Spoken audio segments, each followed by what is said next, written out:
சுவாச புரட்சி அதோடைய செயல் வடிவமாக தான் இந்த தியானத்தை பற்றி ஒவ்வொரு செயல் வடிவமாக வகுப்புகளாக நம்ம எல்லா வகுப்புலையும் அந்தந்த கள நிலவரத்தை அந்த மாணவர்களுடைய செயல் வடிவமாக வச்சு நம்ம ஒரு வடிவமாக பேசுகிறோம். வகுப்பு இல்லாத நேரங்களில் மாணவர்களுக்கு நம்ம சில அனுபவங்களை, சில செயல்களை அவங்களுக்கு கொடுக்க வேண்டிய ஒரு சூழல் இருக்குது. இது எந்த வடிவத்துக்குள்ள இது ஒரு பயனுள்ளதா இருக்கும், பயனுள்ளதா வரப்போகுது அப்படின்னு நீங்கள் கேட்டிங்கன்னா, ஒரு செயல் மட்டும் உறுதியாக என்னால் சொல்ல முடியும். மற்ற காணொளிகளையும் என்னுடைய காணொளியும் நீங்கள் சோதித்து பார்த்தா ரொம்ப நல்லாயிருக்கும். மற்ற காணொளிகள்னால் மற்ற யூடியூப்பில் வர்ற நிறைய குருமார்கள் பேசுகிறதையும் நான் பேசுகிறதையும் நீங்கள் ஹெட்ஃபோனில் போட்டு தியானம் பண்ணி பாருங்கள். அப்புறம் பார்க்கும்போதும் நம்மளுடைய வடிவத்துக்குள்ளே இருந்து பார்க்கும்போதும் அதை நீங்கள் கேட்கும்போதும் உங்கள் சுவாசத்துக்குள்ளே என்ன மாதிரி சேஞ்சஸ் இருக்குது, ஒரு தியானத்துக்குள்ளே என்ன மாதிரி நீங்கள் மாற்றத்தை இருக்கீங்கன்னு நீங்கள் ஒரு சோதனை அடிப்படையில் பெரிய பெரிய குருன்னு சொல்கிறாங்கல்ல, தமிழ்நாட்டில் இந்தியாவில் இருக்கிறாங்கல்ல, எல்லா காணொலியும் எடுங்க. இது ஒரு ஆய்வாக பண்ணுங்க. முதல்ல உடல் ரீதியாக ஒரு யோகி என்ன மாதிரி மாற்றத்துக்குள்ளே இருக்கிறாருன்னு மருத்துவ ரீதியாகவும் ஆய்வுகள் பண்ண வேண்டும் ஒரு காலகட்டத்தில். அதெல்லாம் மாறினாதான் ஒரு தனி மனிதனுக்கும் என்ன ஒன்று வரும் அப்படின்னா, உடலில் பருவ மாற்றம் அடையிறதுங்கிறத ஒரு சயின்ஸாக அறிவியலாக தெரிஞ்சுக்கணும். அப்படிங்கிறதுக்காக தான் இதையும் நம்ம சொன்னோம். அதே மாதிரி ஒரு சேனல் தொடங்கிட்டோம், அதில் 2-3 மெசேஜை கொடுக்கணும், 2-3 காணொளிகளை பேசிக்கிட்டே இருக்கணுங்கிறதுக்காக பேசப்படுறது கிடையாது. ஒரு ப்ரெசண்டில் இருந்து ஒருத்தர் தவம் செய்கிறவர் ஒரு விஷயத்தை கொடுக்கறது எதுக்கு அப்படின்னா, இருந்த இடத்துல இருந்து தவத்தை கொடுக்கறதாக தான் நம்ம கருதுகிறோம். அப்போ நீங்கள் மற்ற காணொளிகளையும் ஹெட்ஃபோனில் போட்டு கேட்டு தவம் செஞ்சு பாருங்கள். நம்ம காணொளியையும் நீங்கள் போட்டு தியானமோ இந்த தியான சம்பந்தமான ஒரு செயல்களை நீங்கள் பாருங்கள். அப்போவே என்ன மாதிரி சேஞ்சஸாக இருக்குது, என்ன மாதிரி மாற்றத்துக்குள்ளே இருக்குங்கிறத உங்களுக்கு தெரிய தொடங்கும். இது ரொம்ப ரொம்ப முக்கியம்னு நான் கருதுகிறேன். அதே மாதிரி இந்த காளகஸ்திக்குள்ள மிகப்பெரிய செயல் வடிவத்தை நம்ம என்ன சொல்கிறோம்னா, இந்த ராகு கேது சம்பந்தமாக நிறைய ப்ராப்ளத்துக்கு, நிறைய அந்த ராகு கேதோட தடைகளில் ஒரு மனிதன் திருமண தடைப்படலாம், குழந்தை தடைப்படலாம், வாழ்க்கையே தடைப்படலாம், தொழிலுக்குள்ளே இருக்கிற பெரிய தடைகளை உருவாக்கிக்கலாம். இந்த மாதிரி எல்லா விதமான செயல் வடிவங்களையும் ஏற்படுறதுக்கு வாய்ப்பு இருக்குது. அப்படிங்கிறதுக்காக அவங்க என்ன பண்ணுறாங்கன்னா, அந்த ராகு கேதுவோடைய செயலில் அந்த ராகு கால டயத்தில் ஒரு பரிகாரத்தை அங்கே மேற்கொள்கிறாங்க. அந்த பரிகாரம் நடக்கப்படுகிறது. அந்த வேத மந்திரத்துக்குள்ள ஒரு பவர் இருக்கான்னா கண்டிப்பாக இருக்குது. ஆனால் அந்த வேத மந்திரம் என்ன மாதிரி செயல்படும் அப்படிங்கிறத நீங்கள் தயவு செய்து தெரிஞ்சுக்கணும். அதோடைய வடிவம் என்ன, அதோடைய செயல்பாடுகள் என்ன அப்படிங்கிறத நீங்கள் துல்லியமாக தெரிஞ்சுக்கணும். ஒரு ராகு கேதுங்கிறதே ஒரு மனிதன் தான். ஒரு யோகியை நீங்கள் பார்த்தீங்கன்னா அவன் தான் ராகு, அவன் தான் கேது. ஒரு யோகியே ராகுவாகவும் மாறி இருப்பான், கேதுவாகவும் மாறி இருப்பான். நீங்கள் அது முதல்ல தெளிவாக புரிஞ்சு செயல்படணும். ஒரு ராகு கேதுவோடைய தாக்கம் இல்லாமல், ராகு கேதுவோடைய செயல் வடிவம் இல்லாமல் ஒருத்தன் யோகியாகவே மாற முடியாது. ஒருத்தன் யோகியாக மாறுறதுக்கான வாய்ப்பு எங்கே வழங்கப்படுகிறதுனா ராகுகிட்ட இருந்து தான் வழங்கப்படுகிறது. அவன் ராகு மூலியமாக கேது மூலியமாக தான் அவன் இந்த தியானத்துக்குள்ள உயர்ந்த இடத்த பெறுறான். அவன் ஜாதகத்தில் உயர்ந்த இடத்த இருக்குங்கிறதெல்லாம் இல்லைங்க. அதை தாண்டி இயல்பாக ஒருவனுக்கு ஞானப்பாதைக்குள்ள மிக வலுவாக மாறணும்னா அதுக்கு யாரா முதல்ல பெரிய ஹெல்ப் பண்ணுறா அப்படின்னா, அவனுக்கு யாரா குருவாக இருக்கிறான்னா பாம்பு தான், நாகங்கள் தான். அப்போ யார் இவ்வளோ பெரிய வேலைகளை செய்கிறா, யார் இவ்வளோ பெரிய அதிசயத்தை செய்கிறா அப்படிங்கிறத நீங்கள் ரொம்ப ஃபியூராக அறிஞ்சுக்கணும். நீங்கள் எல்லா காடுகள்லையும் நான் ஆய்வாகவே சோதித்து பார்த்துட்டேன். எல்லா காடுகளுக்குள்ளேயும் மிக சக்தி வாய்ந்த ஒரு ஆற்றல் நாக உடலில் தான் இருக்கு. நான் பார்த்த ஒரு 90% பெரிய பெரிய அனுபவம் பெற்ற நிறைய குகைகளில், காடுகளில் பார்த்தீங்கன்னா அது நேரடியாக சமீப காலகட்டத்தில் சில யோகிகள், சில மகான்கள் வசிச்சிருக்கிறாங்க. சில குகைகளில் அதிகமாக ஒரு குகைகளில் யார் வசித்து தியானம் செஞ்சுருக்கிறா, யார் ஒரு குகையை அதிகமாக பயன்படுத்தி இருக்கிறா அப்படின்னு பார்த்தீங்கன்னா நீங்கள் நாகங்கள் தான் பயன்படுத்தியிருக்கு. இப்போ நீங்கள் ரிஷிகேஷில் இருக்கிற ஒரு ஒரு ஒரு குகை, 2 குகை இருக்குது. அந்த குகையை பற்றி அந்த கங்கை ஓரமாக இருக்கிற குகை இருக்கு. அந்த குகைக்கு எவ்வளோ பேர் தவம் செய்திருக்கிறாங்க. சமீபத்தில் இருக்கிற நிறைய எழுத்தாளர்கள் கூட அந்த குகையை பற்றி பேசியிருக்கிறாங்க. நானும் அந்த குகைக்கு போயிருக்கிறேன். புத்தக வடிவத்தில் ரிஷிகேஷில் வந்து அந்த இடத்த நான் சொல்லியிருக்கிறேன். ஆனால் அங்கேயும் மிக உயர்ந்த நாகங்கள் அந்த குகையில் வசிச்சிருக்கு. மிக உயர்ந்த நாகங்கள் அந்த இடத்துல இருந்து ஒரு பெரிய வேலை செஞ்சிருக்கு. இது அதே மாதிரி நீங்கள் சதுரகிரியில் அந்த மலைக்கு அடிவாரத்தில் இந்த பக்கம் தேனி போகிற ரூட்டில் உசிலம்பட்டிலேருந்து போனீங்கன்னா அங்கே ஒரு ஊர் இருக்குது. அந்த சதுரகிரிக்கு 2 வழியாக போகலாம். அங்கே அகத்தியருடைய குகைன்னு ஒன்று இருக்குது, கும்பமலைன்னு ஒன்று இருக்குது. அங்கேயும் போய் பார்த்தீங்கன்னா அகத்தியரையே நீங்கள் பார்க்கணுன்னா நாகங்களாக தான் பார்க்க முடியும். அங்கேயும் அந்த குகைக்குள்ள நாகங்கள் தான் வசிக்குது. நாகங்கள் ரொம்ப காலம் வசிச்சுக்கிட்டே இருக்குது. ரொம்ப காலம் அந்த குகைகளை செயல் வடிவமாக எடுத்திருக்கு. அதே மாதிரி நீங்கள் நிறைய இடங்களுக்குள்ள அந்த குகைகள் மலைகளுக்குள்ளெல்லாம் ஒரு பெரிய சக்தி வாய்ந்த இந்த பிரபஞ்சத்தில் பேர் ஆற்றல்னு சொல்லக்கூடியது எல்லாமே நாக உடலை தேர்ந்தெடுத்து நாகத்துக்குள்ளே இருந்திருக்கிறது. அந்த நாகத்துக்குள்ளிருந்து தான் ஒருத்தனுக்கு ஒரு ஒரு ஒரு செயல் நடக்கப்படுகிறது. இப்போ ஒரு ஒரு மலைகளுக்குள்ள ஒரு குகைகளுக்குள்ள போய் ஒரு தவம் செய்ய போகிறவங்களுக்கு அந்த நாகத்து வழியிலிருந்து தான் ஒரு ஒரு விஷயம் கிடைக்குதுங்கிறத நாம பார்த்தோம். யாரோ சொல்றத நம்ம சொல்லலைங்க. நாகம்னா எல்லா மனிதனுக்கும் பயம் இருக்கும். சிறு வயதிலிருந்து நாகம்னா நமக்கெல்லாம் ரொம்ப பயந்த, நாகத்தை கண்டு நம்மெல்லாம் பயந்து நிற்கிற ஆட்கள் தான். ஆனால் நாகத்துக்குள் இவ்வளோ பெரிய அதிசயம் இருக்கும், இவ்வளோ பெரிய செயல் இருக்கும் அப்படிங்கிறது தெரியலை. எனக்கு தெரிந்து பெரிய யோகிகள்னு பயன்படுத்துகிற நான் பார்த்த செட்டரில் இருக்கிற முக்கியமான யோகிகள் எல்லாருமே இந்த நாக உடலில் தாங்க இருக்கிறாங்க. 90 விழுக்காடு யோகிகள் வந்து நாக உடலில் தான் இருக்கிறாங்க. 90% குகைகளையும் காடுகளையும் அவங்க நாகங்களாக தான், நாக உடலை பயன்படுத்தி தான் அவங்க அந்த தியானத்து வடிவத்தை செய்திருக்கிறாங்க. அப்போ காளகஸ்திக்குள்ளே இருக்கிற அந்த நாக தோஷங்கள் எல்லாத்தையும் போக்கெல்லாம் முடியாதுங்க. அதுக்கு ஒரு தீர்வு அளிக்க முடியும். அந்த மந்திரத்தினால ஒரு தீர்வுகளை கொடுக்க முடியும். அதே நேரத்துக்குள்ள அந்த காளகஸ்திக்குள்ள என்ன சொல்லப்படுறாங்க அப்படின்னு கேட்டிங்கன்னா, நீங்கள் அந்த மந்திரத்தை வந்து என்ன பண்ணுங்கன்னா, ஒருத்தர் மந்திரத்திலே ரொம்ப பவர்ஃபுல்லாக இருக்கிறவங்க, வேத மந்திரத்தை கற்றுருக்கிறவங்களுக்கு சேர்த்து சொல்கிறேன், ரொம்ப பவர்ஃபுல்லாக இருக்கிறவங்க அந்த மந்திரத்தை இன்னொருத்தருக்கு கற்றுக் கொடுக்கும்போது இவங்க என்ன மாதிரி மந்திரத்தை பயன்படுத்தினாங்களோ, வலிமையாக இருந்தாங்களோ, அதே மாதிரி அவங்க பையனோ அவங்க மருமகனோ அவங்க பேரனோ அந்த மாதிரி வீரியத்தை பயன்படுத்த முடியாது.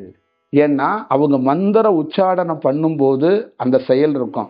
அந்த மந்திரம் மீனிங் மாறாமல் மந்திரம் இருக்கும். ஆனால் ஒரு மந்திரத்தை இன்னொருத்தருக்கு ஒரு செயல் செய்யும் போது, அந்த குரு உபதேசம் வாங்கல்ல, அந்த மாதிரி அந்த மந்திரத்தை படிக்கும் போதோ அந்த மந்திரத்தை சொல்லும் போதோ அதோட தன்மைகள் மாறப்படுகிறது. அப்ப அந்த ஒரிஜினாலிட்டி அப்படியே கிடைப்பதில்ல. ஒரு சின்ன ஒரு அந்த டிரான்ஸ்பரண்ட் அந்த மாறுறதில்ல, அது அப்படியே ஒரிஜினலாக மாறுறதில்ல, கொஞ்சம் அதெல்லாம் ரொம்ப பார்த்துக்கணும். அப்போ இந்த வடிவத்துக்குள்ள இருந்து ஒரு வேறு வடிவத்துக்குள்ள உருவாகப்படணும். ஆனால் இதுக்குள்ள காளகஸ்திக்குள்ள எல்லாம் உயர்ந்த செயல் வடிவமாக நம்ம பார்த்ததை உங்ககிட்ட அடிப்படையாக ஒரு பெரிய செயல் வடிவமாக நம்ம சொல்லிடுறோம். இந்த நாகத்தை அங்கே எப்படி இருக்குது அப்படின்னா, அந்த நாக வடிவத்துக்குள்ள ஒரு செயல் வடிவம் மாற்றம் வந்ததுக்கப்புறம் தலையோட உச்சின்னு சொல்லக்கூடிய இந்த தலையில் அந்த மூலன்னு நீங்கள் சொல்லக்கூடிய இடத்துக்குள்ள ஒரு அமிர்தம் சுரபி நிரம்பி வழிந்து கொண்டே இருக்கிறது. அந்த நிரம்பி வழிகிற அமிர்தத்திலிருந்து தான் ஒரு மனிதனுடைய தியானத்துக்குள்ள பெரிய மாற்றத்தையும் அந்த விஷத்தை போக்குற ஒரு நல்ல தன்மையையும் உருவாக்கப்படுகிறது. ஒரு தியானத்துக்குள்ள தியானம் பெற்றவர்கள் ஒருவருடைய செயல்பாடுகள் எப்படின்னா, அமிர்தம் தலையிலிருந்து வெளியப்படுகிறது. அமிர்தம் தலையிலிருந்து வெளியப்படுகிற ஒருவன் அவன் என்ன செய்கிறான் அப்படின்னா, மனிதனாக இருந்தாலும் நாகங்களாக இருந்தாலும் நச்சுத்தன்மை இயற்கையாகவே ஒவ்வொரு உடலுக்குள்ளேயும் இருக்கு. அப்போ ஒரு ஆணோ ஒரு பெண்ணோ ஒரு நாகமோ ஒரு சிங்கமோ ஒரு கரடியோ ஒரு நாயோ ஒரு பல்லியோ ஒரு கரப்பானோ ஒரு ஈயோ ஒரு கொசுவோ எது இருந்தாலும் படைப்போட தத்துவத்துப்படி இயற்கையாகவே உள்ளுக்குள் ஒரு நச்சுக்கள் இருக்கிறது. அந்த நச்சுக்களை ஒருத்தன் போக்கினாதான் தெய்வீக நிலையை அடைய முடியும். அந்த நச்சுக்கள் இன்னொருத்தருக்கு வேற எதுவும் பாதிப்பை ஏற்படுத்தாது. நாகங்களுக்குள்ள இருக்கு, தீண்டிட்டா அது விஷம், அது வேற. இயற்கையாகவே ஒரு நச்சு நம்மளை எதுவும் தொந்தரவு பண்ணாது. ஆனால் இயற்கையாகவே ஒவ்வொருத்தருக்குள்ளேயும் ஒரு நச்சுத்தன்மை இருக்கு. அந்த நச்சுத்தன்மையை தான் ஒரு விதமான அலைவரிசை அப்படிம்பாங்க. ஒருத்தரோட சேருகிற போது அந்த காம்பினேஷன், அந்த செயல் வடிவம் அப்படின்னு சொல்லி அதுக்கான அலைவரிசை அப்படிங்கிறத அவங்க சொல்ல தொடங்குவாங்க. அது ரொம்ப ரொம்ப ஒரு செயல் வடிவமாக இருக்குது. அப்போ ஒரு யோகியாக இருக்கப்படுகிறவன், ஒரு ஞான வடிவத்தில் இருக்கக்கூடியவன், அந்த தெய்வீக நிலையை மாறுறதுக்கு என்னன்னா அவனுடைய செயல் வடிவத்தில் தலைப்பகுதியில் அந்த அமிர்தம் வழிய தொடங்குகிறது. அந்த அமிர்தத்திலிருந்து அவன் செய்ய தொடங்கிறது என்னன்னு கேட்டிங்கன்னா, இந்த நச்சுக்களை அகட்ட அகட்ட அகட்ட அவனுடைய செயல்பாடுகள், அந்த விஷத்தன்மைகள் நீங்கப்படுகிறது. இதை தான் மும்மலத்தை அறுப்பது அப்படின்னு சொல்லுவாங்க. இந்த நச்சுத்தன்மைகள் விலகப்படும் போது அவனுக்கு தெய்வீகமான ஒரு செயல் வடிவமும் தெய்வீகமான ஒரு காட்சிகளும் கிடைக்கப்படுகிறது. அதே வேளையில ஒரு யோகியாக இருக்கப்பட்டவன் அத்தனை ராகு கேதுக்காக பரிகாரம் செய்கிறவங்களும், ராகு கேதுக்காக மந்திரத்தை உச்சாடனம் செய்கிறவர்களும், உங்ககிட்டயும் சொல்றேன், ஒரு யோகியாகப்பட்டவன் ஒரு தவம் செய்கிற ஒரு ஆணோ பெண்ணோ ராகு கேதுகளுக்கு பரிகாரம் இல்லாமல் நேரடியாக அந்த ராகு கேதுவே அந்த தோஷத்தை அழிப்பதற்கான வாய்ப்புகளை உருவாக்குகிறாங்க. அப்ப தியானத்திலிருந்து ஒரு குரு எதை போதிக்கிறாரு, அந்த காளகஸ்தியே குருவா இருக்கு. அந்த இடம் எதை போதிக்குதுன்னா, நீ ராகு கேதுக்கு சொல்யூஷன் தேடாத, ராகு கேதுங்கிற அந்த செயல் வடிவத்திலிருந்து மாறு. அப்ப மாறணும்னா நீ நச்சுத்தன்மையிலிருந்து வெளியில வந்து நீயே ராகுவாக நீயே கேதுவாக ஆனா, கேதுவுக்கு இன்னொரு பெயர் என்னன்னா ஞானக்காரர்கள் அப்படின்னு சொல்லுவாங்க, ஞானத்துக்குரியவர்கள்னு சொல்லுவாங்க.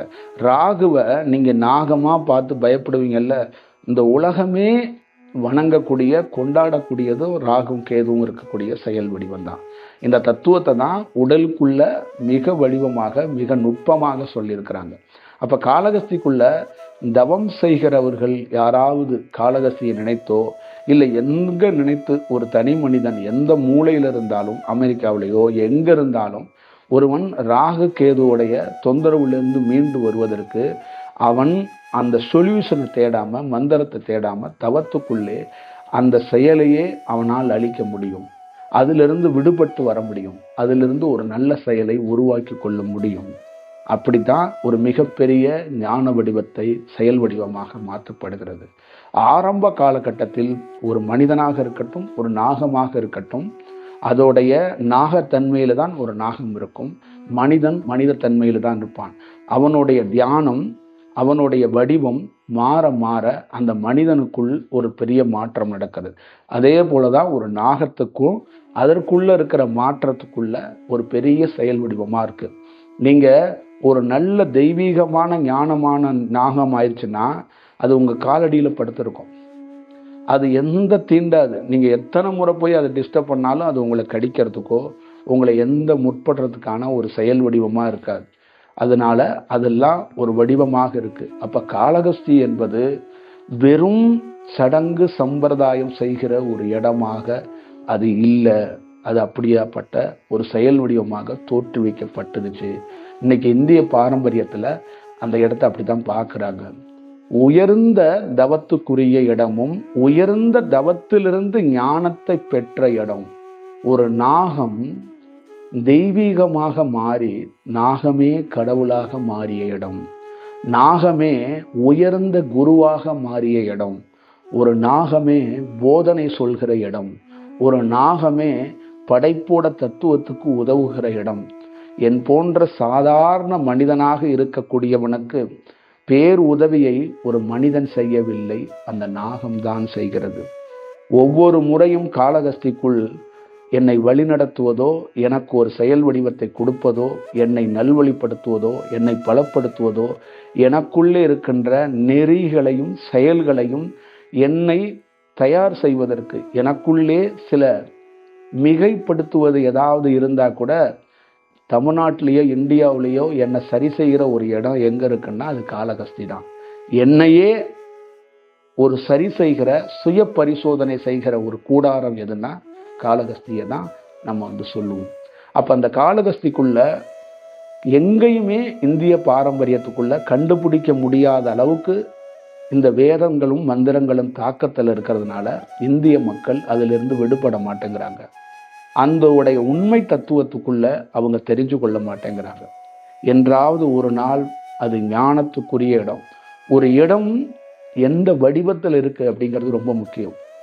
ஒரு தாய் ஒரு தந்தை என்ன வடிவத்தில் இருக்காங்கன்னு முதல்ல நம்ம தெரிஞ்சுக்கோம்ல, அதே மாதிரி அந்த இடத்துடைய ஒரிஜினாலிட்டியே தவத்தால் உருவானது, ஞானத்தால் உருவானது. வாழ்க்கையில ஒரு நாகம் பல ஆண்டுகள் தவம் செய்து பெரும் சரித்திரத்தை பண்ணியிருக்குன்னா எப்படி இருக்கும் நீங்க நினைச்சு பாருங்க. அந்த நாகம் தவம் செஞ்சு அந்த நாகத்திலிருந்து வந்திருக்கின்ற ஒளி, அந்த அணுக்கள்னு சொல்லக்கூடிய அந்த ஆற்றலை எனக்கு டிரான்ஸ்ஃபர் பண்றாங்க. அப்போ ஒரு நாகத்திட்டிருந்து ஒரு ஆற்றலை எடுத்துட்டு வந்து நம்ம ஒரு வேலை செய்யறோம்.